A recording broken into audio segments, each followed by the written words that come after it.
저는 여러분들과 지난 5번의 설교를 통해서 십계명에 대해서 함께 살펴보았습니다. 십계명은 하나님께서 당시 최강대국이었던 이집트에서 종살이하던 히브리 민족을 10가지 재앙과 홍해 도화 사건을 통해서 건져내신 뒤에 신의 광야에서 맺으신 언약의 구체적인 내용들입니다. 십계명의 내용은 종교적 또 윤리적 요청이기 이전에 하나님께서 이스라엘에게 행하신 일에 기초하며 이에 대한 마땅한 인간의 반응으로 이해되어야 합니다. 더 나아가서 하나님의 백성 이스라엘을 통해서 온 세상 가운데 펼쳐 가시려는 우주적 비전, 청사진으로 제시되는 것이기도 합니다.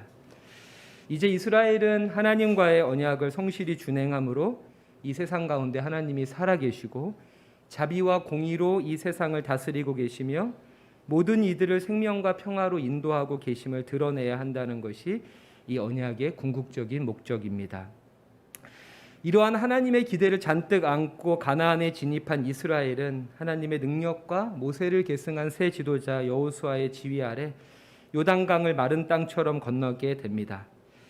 그리고 요새화 되었을 뿐 아니라 철기로 무장한 가나안의 여러 부족들을 차례로 물리치고 그 땅을 차지합니다. 이후 각 지파를 따라서 가나안 땅을 분배받고 그 땅에 정착하게 됩니다. 가나안에 정착하게 된 이스라엘은 왕정을 채택했던 주변의 나라들과는 달리 하나님을 왕으로 모시며 제사장과 사사들에 의해서 언약과 율법 그리고 성전을 중심으로 하는 소위 신정체제를 확립하고 유지해 갑니다. 하지만 강대국과 강소국 그리고 약소국들이 생존과 번영을 위해서 치열하게 대결하던 고대 근동의 한복판에서 이스라엘의 안정과 또 번영이 하나님의 의로운 능력에 달려있다는 사실을 점차 잊게 되고 이스라엘 백성들도 그럴듯한 정치 체제를 원합니다. 결국 이방 나라들과 같이 1인 지하의 신적 존재가 군림하는 왕정을 제 스스로 선택하게 됩니다. 이러한 정치 체제의 모방은 결국 영적 종교적 모방으로까지 이어지게 됩니다. 결국 이스라엘 백성들은 출애굽과 가나안 정복을 통해서 경험한 하나님의 구원하심에 대한 감격과 감사뿐 아니라 하나님 백성으로서의 사명과 책임을 망각하고 가나안 부족 국가들의 화려하고 또 편리한 즉 인간의 욕망에 충실한 비인격적 신과 종교에 매료되어서 그것을 따르게 됩니다. 그리고 야훼 신앙은 이제 겨우 그 형식만을 유지한 채 우상 숭배보다 더 악한 혼합주의적 신앙으로 변질됩니다. 하나님은 바로 이러한 이스라엘의 예배와 찬양, 믿음을 가증히 여기신다고 말합니다. 이 가증히 여기신다는 표현이 히브리어로 토에바인데요. 구역질 난다는 뜻입니다. 이러한 이스라엘의 불신앙과 불순종에 대해서 이사야는 그 본질을 이렇게 말합니다. 우리 화면을 보시면서 이사야서 1장 2절 말씀을 같이 한번 읽어볼까요? 1장 2절 다음 화면입니다. 네, 같이 한번 읽어보겠습니다. 시작. 하늘이여 들으라, 땅이여 귀를 기울이라. 여호와께서 말씀하시기를 내가 자식을 양육하였거늘 그들이 나를 거역하였도다. 아멘. 아멘. 하나님께서 이스라엘을 벤, 내 자녀라고 부르십니다. 그리고 이것은 1장 1절에 이사야서 표제절과 깊은 연관성을 갖습니다. 1장 1절을 제가 읽도록 하겠습니다. 유다 왕 우시야와 요담과 아하스와 히스기야 시대에 아모스의 아들 이사야가 유다와 예루살렘에 관하여 본 계시라로 이사야가 시작을 합니다. 이사야는 이어질 기록이 어느 때에 누구를 향한 하나님의 계시라고 말하면서 덧붙여서 자기 자신을 한마디로 소개합니다. 아모스의 아들이다. 나는 아모스의 아들이다. 여러분, 이사야는 어떤 인물입니까? 1절의 말씀처럼 우시야부터 히스기야 때까지 4명의 남유다 왕들의 재임 기간 내내 그들 곁에서 하나님의 말씀을 전하던 소위 궁전 선지자였고 구약 성경 중에 가장 중요한 책인 이사야서 중에 최소 39장 이상을 기록한 문서 선지자였으며 이사야 6장의 내용대로 하면 성전에서 계시를 받았던 성전 선지자이기도 합니다. 이 선지자의 3가지 종류가 있거든요. 궁전 선지자, 문서 선지자, 그리고 성전 선지자. 이사야는 이 세 가지를 포괄하는 인물인데 자기를 소개할 때 나는 아모스의 아들이다 라고 소개하고 있는 거예요. 아모스가 위대한 사람이어서가 아닙니다. 그가 유명하고 탁월하고 경건한 사람이어서가 아닙니다. 성경은 그의 아버지 아모스에 대해서 이런 방구도 남기지 않습니다. 다만 내가 지금 여기에 있는 것은 아버지 때문이다. 그리고 2절에 하나님이 이스라엘을 나의 벤, 내 자식, 내 자녀라고 부르고 있는 것입니다. 우리 인간 자체가 불완전하기에 부모도 완전하지 못하지만 모든 생명의 창조주시며 아버지이신 하나님은 완전하신 분입니다. 하나님께서 우리를 지으시고 우리에게 생명을 주시고 우리를 기르시고 인도하시며 우리의 생명을 더더욱 풍성하게 하시는 분입니다. 저는 최근에 홍민기 목사라고 하는 분이 지은 더 이상 내려갈 곳이 없었다라고 하는 책을 접했습니다. 제목처럼 저자 자신이 인생의 바닥에서 헤매이고 있을 때 시편 23편을 통해서 경험한 하나님의 은혜를 나눈 책입니다. 특별히 23편 2절에 대한 목사님의 해석이 저한테 와닿았는데요. 우리 시편 23편 2절을 같이 한번 읽어볼까요? 같이 읽어봅시다. 시작. 그가 나를 푸른 풀밭에 누이시며 쉴 만한 물가로 인도하시는도다. 아멘. 아멘. 저자는 2절의 말씀에서 풀밭과 물가라고 하는 표현이 아니라 누이신다라고 하는 표현에 주목을 합니다. 여러분들도 한번 떠올려 보십시오. 아프리카 야생을 다룬 다큐멘터리들을 보면은 누워 있는 동물들은 하나같이 사자나 표범 같은 맹수들이죠.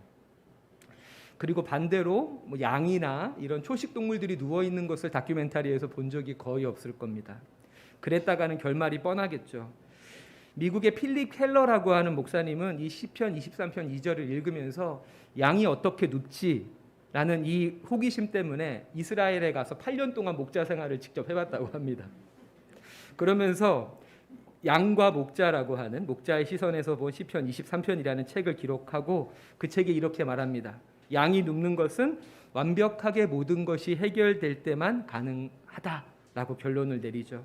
배고픔과 목마름과 같은 생리적인 욕구가 충족돼야 되고 맹수와 해충에 대한 어떤 해충의 공격에 대한 안전이 보장되어야 하고 심지어는 자기들 그 양 무리들끼리 사이가 좋지 않아도 양들은 눕지 않는다는 겁니다. 모든 생리적인 욕구, 안전에 대한 보장, 그리고 양 무리 그 안에서 관계가 좋아야만 비로소 양들이 눕는다는 거죠. 그러면서 자신도 8년 동안 이스라엘에서 목자를 하면서 야생에서 양들이 누워 있는 것을 거의 본 적이 없다라고 이야기를 하죠. 그리고 시편 23편을 기록한 다윗은 자기보다 훨씬 더 양에 대한 전문가였기 때문에 이러한 상황들을 알고 2절에 하나님이 양을 눕히신다라고 기록했다라고 하는 거죠. 하나님이 우리를 누이실 거라고 하는 이 고백은 하나님이 내 삶의 주임 되실 때만이 나의 모든 결핍과 상처, 한계와 아픔이 치유되고 완전해질 수 있고 그렇게 하나님께서 나를 이 거친 세상의 한복판에서도 누울 수 있도록 우리 영혼 깊은 곳에 기쁨과 평화를 주신다는 것이죠. 오늘 본문에서 우리가 이사야의 고백에도 이 다윗의 노래와 비슷한 고백이 있습니다. 우리 이사야 12장 2절과 3절을 같이 한번 읽어보겠습니다. 2절과 3절 시작. 하나님은 나의 구원이시다. 나는 주님을 의지한다. 나에게 두려움 없다. 주 하나님은 나의 힘, 나의 노래, 나의 구원이시다. 너희가 구원의 우물에서 기쁨의 물을 기를 것이다. 아멘. 아멘. 이와 같은 노래가 우리의 고백이 되기 원합니다. 또한 오늘 설교의 제목처럼 마침내 그날이 오면 양과 염소와 같이 힘없는 이들도 이 세상 속에 편만하게 실현될 하나님의 자비와 공의에 기대어 편히 누울 수 있게 될 그날을 기대하고 소망합니다. 하지만 이토록 하나님께서 이스라엘을 어미가 아이를 낳고 아비가 자녀를 기르듯 또 목자가 양을 먹이고 마시우며 지키고 보호해서 초장에 눕도록 하셨건만 이스라엘은 그 하나님을 거역했다라고 성경은 말하고 있습니다. 여기서 거역이라고 하는 히브리어가 파샤라고 하는 단어입니다. 파샤. 그 뜻은 정당한 권위를 거스르다라는 뜻입니다. 정당한 권위를 거스르다. 기차가 선로에서 이탈한 것이고 물고기가 물을 탈출한 것입니다. 기차가 선로에서 이탈한 것, 물고기가 물을 탈출한 것을 자유라고 말할 수 없겠죠. 우리가 하나의 온전한 존재로 성숙하는 데는 다양한 감정의 작용들이 필요하다고 생각이 되고, 그 중에는 두려움과 공포도 때로는 필요한 감정이라고 생각이 됩니다.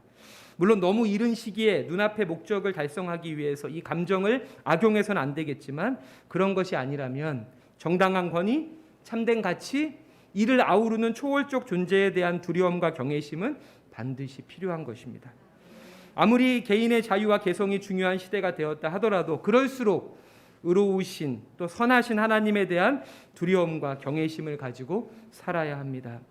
두려움이 곧 신앙은 아니지만 경건한 신앙은 반드시 두려움을 동반한다고 생각을 합니다. 왜냐하면 우리가 하나님 한 분을 두려워할 때 역설적으로 이 세상이 주는 모든 두려움으로부터 자유해지기 때문입니다. 우리 앞서 읽었던 이사야 12장 2절 말씀에도 이사야가 이렇게 이야기하죠. 하나님은 나의 구원이시다. 나는 주님을 의지한다.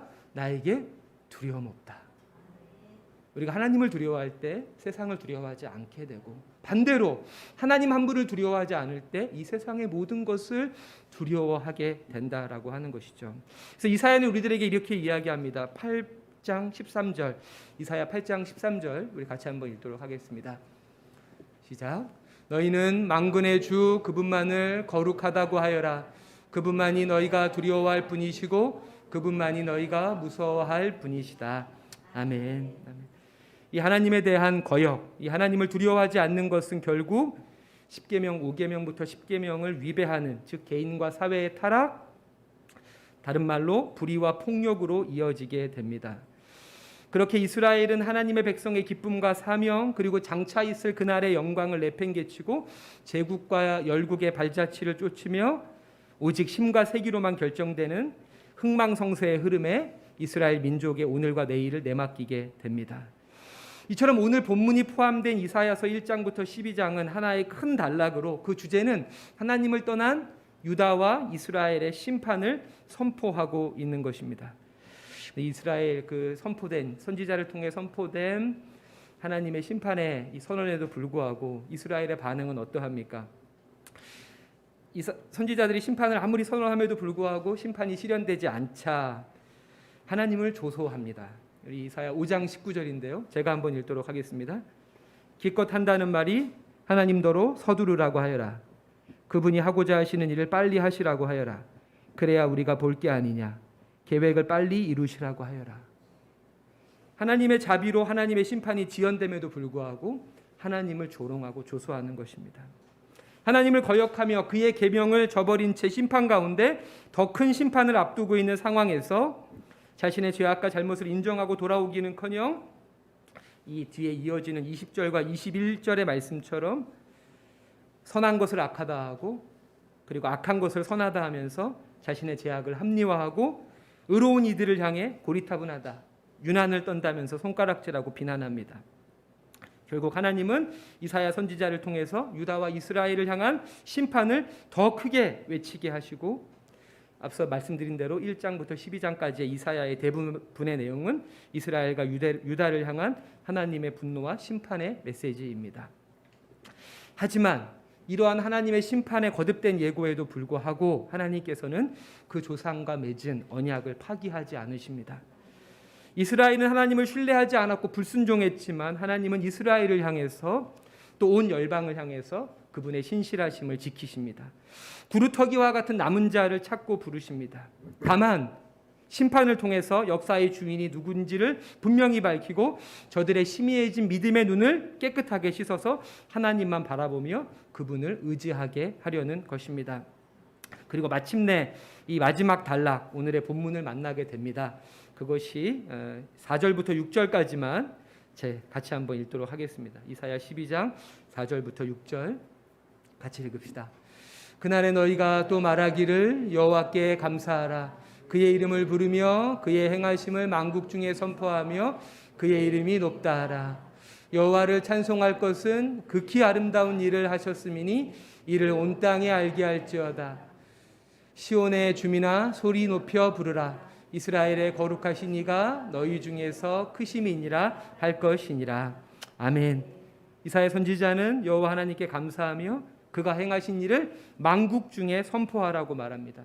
특별히 5절에서 우리가 그분을 찬송해야 하는 것은 그가 우리들에게 극히 아름다운 일을 행하셨기 때문이라고 말합니다. 영어로 하면 wonderful things입니다. 하나님께서 우리의 삶에 원더풀한 일을 행하셨다라는 것이죠. 이것을 온 땅이 알게 해라라고 하는 것입니다. 그것은 죄의 종노릇하며 저주와 사망으로 다름박질하던 우리를 구원해 주셔서 우리를 하나님의 자녀로 입양하시고 우리에게 영원한 생명으로 이어지는 새로운 삶을 허락하신 일입니다. 바로 이것이 구원, 극히 아름다운 일, wonderful things, 히브리어로 게우트입니다. 여러분, 이사야의 이름이 혹시 무슨 뜻인지 아십니까?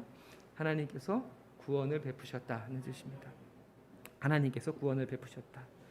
이처럼 우리의 신앙은 우리가 무엇을 하느냐에 기초하는 것이 아니라 하나님의 행하심에 기초합니다. 그리고 이것만이 우리의 믿음의 근거이고 우리의 소망의 이유가 됩니다. 사랑하는 성도 여러분, 지금도 우리에게 극히 아름다운 일을 행하고 계신 그 하나님을 향해서 이렇게 고백합시다. 하나님은 나의 구원이시다. 나는 주님을 의지할 것이다. 나에게는 두려움이 없다. 주 하나님은 나의 힘, 나의 노래, 나의 구원이시다. 이 고백을 가지고 새 한 주를 시작해 여러분의 그 팍팍한 일상에서 구원의 우물을 찾고 그 안에서 기쁨의 샘을 날마다 마시는 저와 여러분이 되시기를 부탁드리겠습니다. 기도합시다. 자비로우신 아버지 하나님, 헤아릴 수 없는 사랑으로 우리를 자녀 삼아 주시고 이 세상에 줄 수 없는 참된 기쁨과 평화를 내려주시니 감사드립니다. 우리는 연약함으로 인해 또 이 세상의 유혹 앞에 흔들리고 넘어집니다. 저희들을 불쌍히 여기시고 말씀을 통해 우리를 부르시는 주님 앞에 마음과 삶을 돌이키는 저희들 모두가 되게 하여 주옵소서. 그리하여 저희들이 우리의 삶 속에서 극히 아름다운 일을 행하시는 주님의 역사를 보게 하시고 그 주님의 살아계심을 우리 이웃들에게 증거하고 나누는 성도와 교회의 책임을 다하는 저희들 모두가 되게 하여 주옵소서. 감사드리며 예수님의 이름으로 기도드립니다. 아멘.